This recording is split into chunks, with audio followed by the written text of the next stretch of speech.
gentlemen, welcome to the Be the Man podcast. I'm your host, Greg Denning. Excited to talk today about some awesome stuff, man, and it's a great way to start the new year. So it's a brand new year. Happy New Year, gentlemen. And we're over here. We're actually recording today from Riga, Latvia, where we've been traveling with my family. We've been traveling spent a few weeks in Norway, which was just off the charts. We'll come back to that. We went into Denmark and then Sweden and then Finland. Actually, we stopped in the Åland Islands for a little bit, and then to Finland, and then to Estonia. Tallinn, Estonia was amazing. Man, one of my favorite old towns on the planet right there. And then now we are in Latvia, heading to Lithuania and Poland and on, just out having these epic adventures with my family. And I wanted to share, gentlemen, today some distinctions, some experiences we had, which is awesome. That's why we love to travel. Travel, it just awakens the soul. And it's pretty interesting, as a human race, we've been nomadic for millennia. And you get out and travel, and there's something about it that's challenging and invigorating and awakens the soul. But one of the most valuable things we get from travel is the contrast, right? You get to see different things. And if nothing else, if you got nothing else from any kind of travel experience or adventure but the contrast, it would be worth it. So even if you live in the city and you just go out to the countryside and you feel the difference, you see the difference, you notice it, you pay attention to the details, you'll feel different. Or if you live in the country and you go into the city and notice it, just be open to it, be curious, open up your curiosity. And then especially if you can go to other countries, other cultures, other places. And we've been in multiple countries now. We don't speak the language. The language isn't anything close to English. And in some of the countries like Norway, everyone speaks perfect English there. It was amazing. But here in Latvia, very, very few people speak English. And it was the same in Estonia, just fewer and fewer people. And especially when you get away from the cities, man, it's almost nothing. But the culture, the history, oh man, we've been just deep diving into the history. And it's so fun to watch my kids get into it as well and to love learning about the people and the place and what happened and why it is the way it is and why the people are the way they are. It's just so beautiful. So take your family out, gentlemen, and go see the world. Raise your children to be globally minded children and to see really across space and time, because we're covering space, but then as we study history, go back in time, man, it's so incredible. It just expands the mind so much. It's such a beautiful experience. And so we've been out for 5 or 6 weeks now, and we're going to be out for several months as we just kind of wander around the earth. And I know that sounds crazy and it's wild and it's unique and rare, but it's our family dream. We absolutely love to travel because of the people and the food and the places and the learning. It's a massive educational experience and the chance to connect with other good human beings and serve when we can. And we just love it. So we're living our dream. And I hope that inspires you to live your unique family dream, whatever that looks like for you, to get out there and do it. But one of the contrasts we noticed was extremely palpable. We went to New York City, so we left home, went to New York City and spent the whole day there. And so we took the subway. It's the main subway from the JFK, which is a gigantic airport, into downtown New York. And then we walked around, went out on a boat, saw the Statue of Liberty, and then walked through all the town and went down to Times Square. You get to experience it all. And it was around Christmas. There was so many people out. It was crazy. There's parts of the streets were literally just smashed. I was holding on to my kids, and we were just shoulder to shoulder, just pressed with humans. And man, it was wild and crazy. So we're on this train, the subway train going in. It was rickety, noisy. A couple of times felt like the train was going to come off the tracks. It was just rough, stop and go, and just bouncing all over the place. It was noisy. It was dirty. There was graffiti everywhere. Then they get into the subway stations, and they were pretty sketch, man. And just dirty, filthy, dark. We were hitting stop after stop after stop, and every time the announcer would say, there is a New York City police officer on standby if you need to report something. So every time it stops, so you're hitting all these stops you're going through every time. Hey, there's a police officer on the platform if you need to report something. And you're like, well, yeah, there's a sense of crime around. And then there were a couple going in and coming out. There was a couple instances where guys just totally gone. Some on alcohol, some on drugs. You tell they were just high as a kite, gone. And then a few guys were sitting next to you just screaming profanities and threats and yelling, talking about racism. I'm going to, beepity-beep, I'm going to kill, just going off. Just crazy stuff, right? So there I am with my family. We have 6 of our 7 kids with us. And, the oldest is 18, the youngest is 6. So I have the 2 little girls, and they're just like, what is going on? And I've been around rough things. I grew up in the streets as a teen and been around some rough things and traveled all over the world and been in some rough spots. But to be there with your family and be around, it was some serious threats, and got in some rough spots. And then you go to New York City and it was really disgusting. I mean, everything was filthy and it's trash and even, we went to some of the nice stores, right?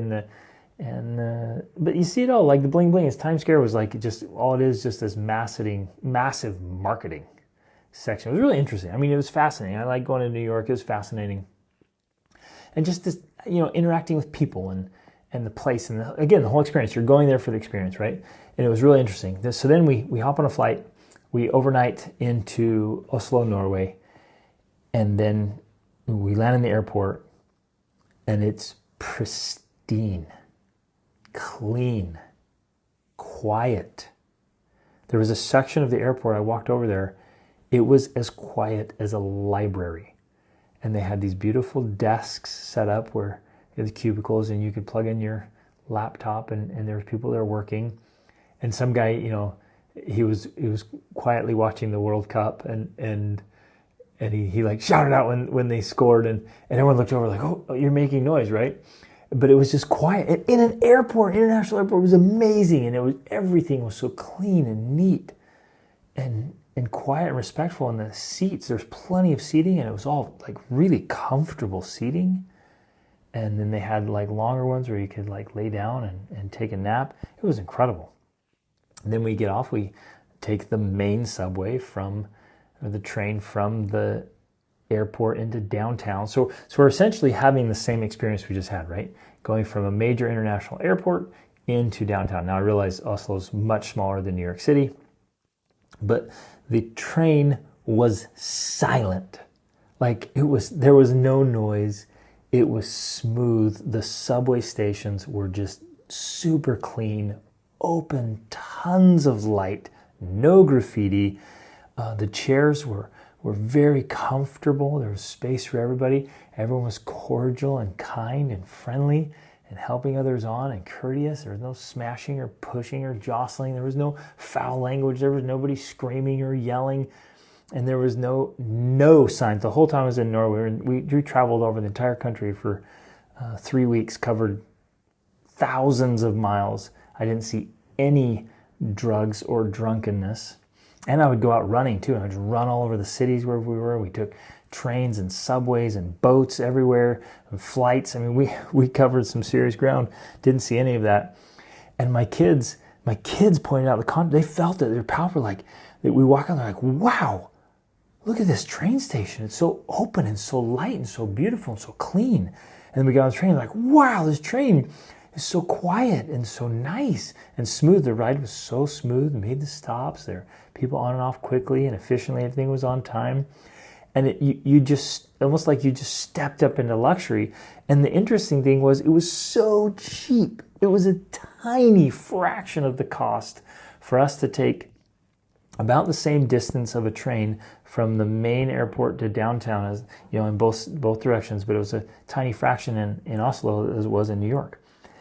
And it was this contrast. Then you get to the city, and same, the city is actually, the whole country. We just absolutely, the whole family loved Norway, and we got to check off some serious bucket list things, from dog sledding, which was just magical, and reindeer sledding and feeding the reindeer, getting around them, and learning about the Sami people, the indigenous people up there, and their culture. Seeing the Northern Lights, going out on a cruise in the night in the bay, and then cruising through the fjords, taking these old scenic trains to the mountain passes. And man, it was just off the charts. The whole trip was absolutely spectacular. But I wanted to lean into this principle of that contrast there. And really when it came out, when we were discussing it with our family, and again, this is a principle I want to pass along, notice things like this. Go out and have experiences and then discuss them. Talk about what you see and what you experience, what your kids see and what they experience. And learn how to glean the principles and the life lessons, the things we can learn and gain from all the stuff we see and experience. Well, what came up in the discussion was like, man, over here in Norway especially, but it was throughout Scandinavia, but particularly stood out in Norway. It's like there's just this commitment to quality. Now, we could talk about all the different, well, their government this or this stuff or whatever, and there's his and all these different things, right? But ultimately, it comes down to we all have a choice. And we can choose to do things well. We can choose to do things poorly. We can choose to tolerate mediocrity from ourselves and others, or we can choose to have a standard of excellence.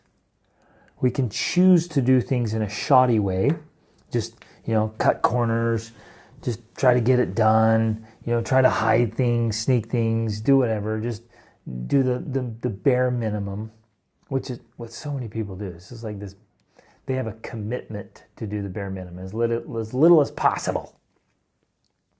Or you can choose to walk this higher road. Yes, it's more work, but it's absolutely more reward. And you can do it in every area of your life. Right now, I just had a conversation with a friend of mine who has a big company, and he was talking about how he went out with one of his work crews, and he was talking to him, and he was like, hey, what are you guys working on? And they're like, well, we have a certain number of jobs. And he's like, hey, well, when are you going to get those done? And he's like, well, they don't have to be done until, the end of February. So we have a couple months, so we'll get them done. And he's like, wait a minute, but I thought you told me before that your capacity is to do twice as many in like a week and a half or 2 weeks. Or as a much, much shorter time. He's like, well, yeah, we can, but and he's like, why aren't you? He's like, well, because it doesn't have to be done. And it was just a simple mindset of like, well, I could do all of that work in 2 weeks, but since it doesn't have to be done for 8 weeks, we'll just spread it out over the 8 weeks. Right? He's like, well, wait a minute. Why don't you just get all the work done and then move on to something else? More project, more revenue, more things you can do. Like, let's move on. And those kind of things pop up all the time in our life in all kinds of different aspects. So my invitation today in the brief episode is just to look through every area of your life and say, where could I improve with a commitment to excellence? And I think you guys know this. This is a great group of men, and you've been doing some things really well in your life. And I think for the most part, as I work with people all over the world, it's usually they do a few things really well. They have some kind of commitment, but then they let other things slide. They'll have one aspect of their life is like, man, everything's clean and neat and orderly and excellent. It's just all dialed in and organized and productive, effective. And then other areas are like, yeah, I didn't get to that. Or it's almost like they don't care, or they don't want to be bothered by that, or they just haven't put the effort in there. And then, of course, there's some that just kind of are a little bit shoddy or sloppy or mediocre and everything.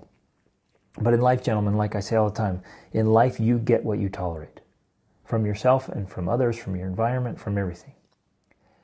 And if we would all just commit to quality, commit to quality. And I know this started with me, because I didn't grow up like this, but it started with me of like going through gear or tools or equipment. You'd buy something because you wanted to save a little money.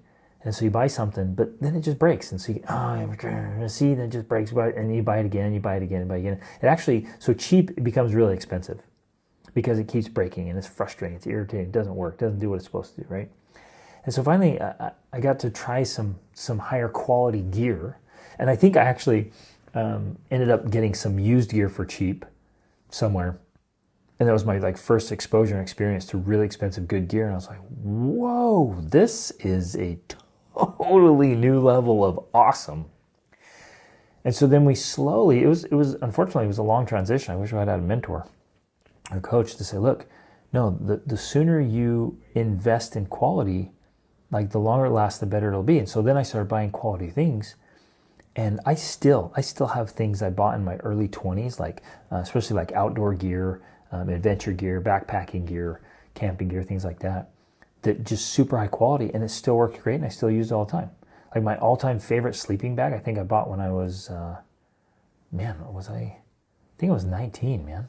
19 or 20, and it's a fully down sleeping bag that it's like 800 fill. It's still my favorite bag, and I still use it. My kids love it. It's their favorite bag. It's amazing.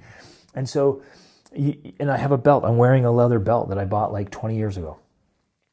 And so when I realized, man, you start investing in quality, and it's worth it. And so we started investing in nicer things, and then we started doing things nicer, started keeping things nicer, started everything we wanted in our life we'd do with better quality. So the invitation today is I want you to do this. Just go through every aspect of your life. Mind, body, spirit, relationships, finances, whatever. Take your car, your desk, your physical appearance, your whole body inside and out, your clothes, shoes, your closet, your bedroom, your bed. So even this, like you're going to spend a third of your life in your bed. It's worth investing in a great mattress and a great pillow. And then like everything to like down to even the deodorant, right? My deodorant is like $12 or $13 for a stick of deodorant because we get the best stuff that's natural with no chemicals in it. And same with our soaps and shampoos. We don't, okay, here's a perfect example. Vegetable oils and like canola oil. I mean, those seed oils, they're the worst thing for your body. They're so poisonous and toxic, and they're crazy cheap. There's just, every grocery store has just aisles of them, and it's so toxic and so cheap. But if you want to get like, compare that with like coconut oil, right? Coconut oil is a great product, and it's so much more expensive. But it's worth it, right? There's that investment in quality. So it's the quality of your food, and it's the quality of the work you do everywhere, every little thing. And it's like James Allen pointed out, it's like, look, if you're not willing to do great work in small things, you do things with high quality, then you'll never have the opportunity to do great work in the big things. And so it has to start, and that's been my experience in life. The more I've been committed to quality, everything else has started to change because people notice. From the way you carry yourself to the way you speak, right? What's the quality of your language? Some of you are just foul-mouthed and just speak about whatever, the Spanish word groserías, but like just whatever, just foul, gross things. But it's the quality of your music. It's the quality of the movies you watch, quality of books, quality of everything you're doing, right? And so comb through your life.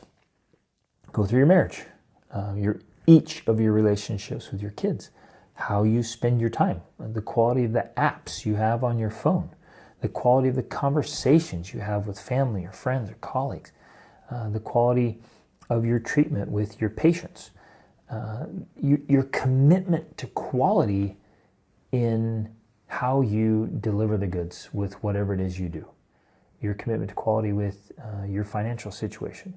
So you can take and assess everything, right? The whole triple trifecta that I've talked to you guys about, like it's the whole backbone of the Be the Man movement, the masterclass, the tribe, everything is built on this triple trifecta. So you can go through mind, body, spirit, which is the first one. And are you fit? Are you committed to quality in your mind and quality education, quality thinking, quality mindsets?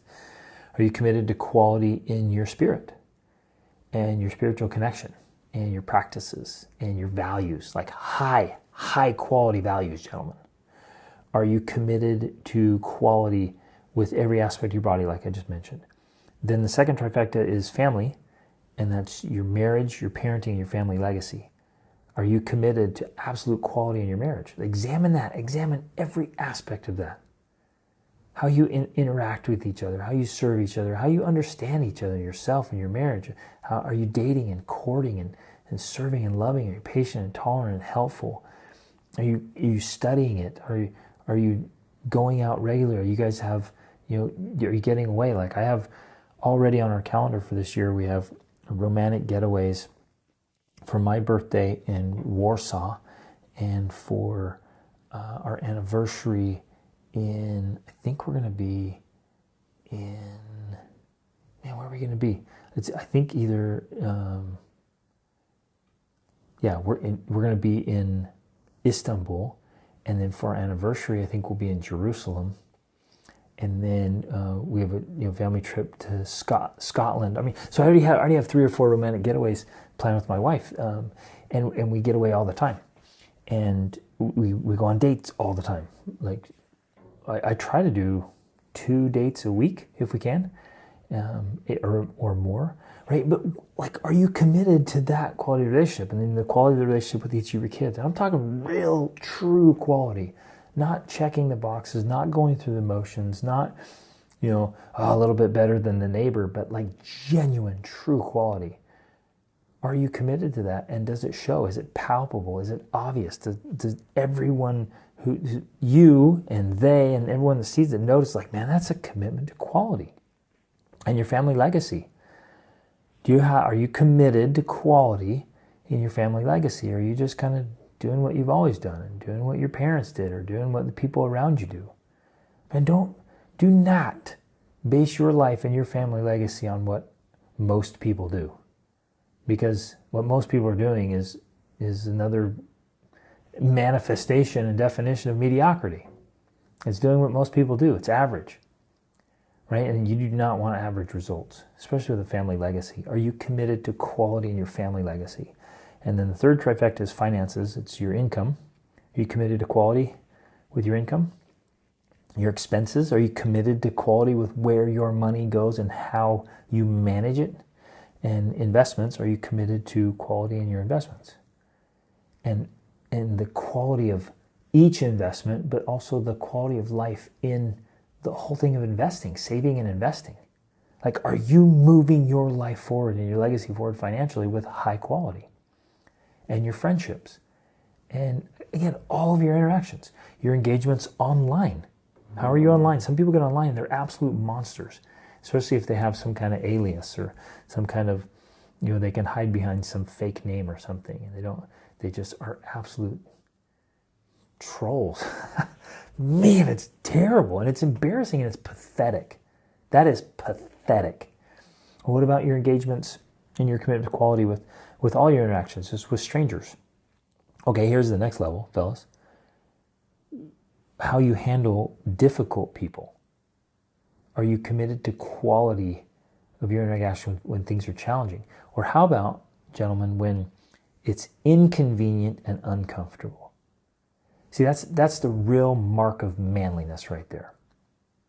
It's not anyone can do things well when it's easy and comfortable and convenient, but only a real man keeps his commitment to quality when it's tough, when it's difficult to do, when it's challenging and frustrating, irritating, and especially when there's unexpected setbacks and obstacles. Will you maintain your commitment to quality? Will you be consistent? See, very few people are consistent. Very few people are committed to quality. And of those few, even fewer will stay committed when it gets hard. And of those, very, very few will maintain that course and hold that high standard and commitment to quality when it's tough. But that, my friends, is my invitation for all of us. That we look through every aspect of what we do and commit to do it with quality. And again, you get what you tolerate. So if you tolerate like pathetic things, then that's what you get. If that light switch has been broken forever, if the sink's been leaking, if the garage door squeaks and barely opens or doesn't open at all, or there's that little thumping sound in your car, or the stain you've been talking about cleaning it up or whatever, or that old shirt just needs to be gone because it looks ridiculous. Like whatever it is, just do it. So my guess is you probably got a few things, right? I bet there's a few things in your life, whether it's at the office or at home or just in your attitude or behavior, maybe it's even like you've just been angry, you're explosive, you have a temper, or you're just snappy, or you've just been kind of doing shoddy work, you're just doing the bare minimum. Whatever it is, I bet there's a few things you know right away, like, you know what, you haven't yet committed to quality, or you let your commitment go. So my invitation today, gentlemen, be the man, level up that commitment to quality. Take the things in your life that are important and do them well. And yes, they matter. If it's in your life, you better examine whether it's worth keeping in your life. Everything that's in your life ought to have a very dang good reason for being there. A very good one. If it doesn't have a phenomenal reason for being in your life, get rid of it, because life is too precious and too limited, actually, to have all kinds of unlimited crap, trash, low quality things in your life. So if it's in your life, it ought to be quality, it ought to be worth it, and it's worth maintaining that commitment to quality. And my promise to you is that as you begin to level up from the inside out, right? It's all about the inside job. You commit first inside, that inside work in your head and in your heart, your soul, and then it creates that outward manifestation. Watch what happens. It starts to have that cascade, beautiful, beautiful cascade effect to every other part of your life. People notice, opportunities start showing up, things start working out in seemingly miraculous ways, and heaven and earth moves in your favor, and awesome things just happen. It is so fantastic. So that's my assessment, is part of being a real man is being committed to high quality in every way. So let's make that happen. Gentlemen, share this. Thanks for listening to this. If you guys are enjoying the podcast, enjoying the interviews, if you have recommendations, reach out, recommend guys you'd like me to interview. Go ahead and leave a review for me, up to 5 stars. Like it, subscribe to the podcast if you haven't yet, and share this with friends, family, colleagues. Share this with your team, right? Share this specific episode. If you lead a team or your family, share it with them so that you all get on the same page of like, hey, wait a minute, we can, and again, you'll see this contrast all over the world. I was traveling with a friend one time in Guatemala, and he just posed this question because it's such a beautiful landscape, but there's just garbage everywhere and things are done shoddy. And he said, man, I wonder what the Germans or the Swiss would do with this, right?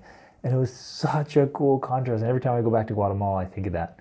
Like, man, the Swiss live up in the mountains.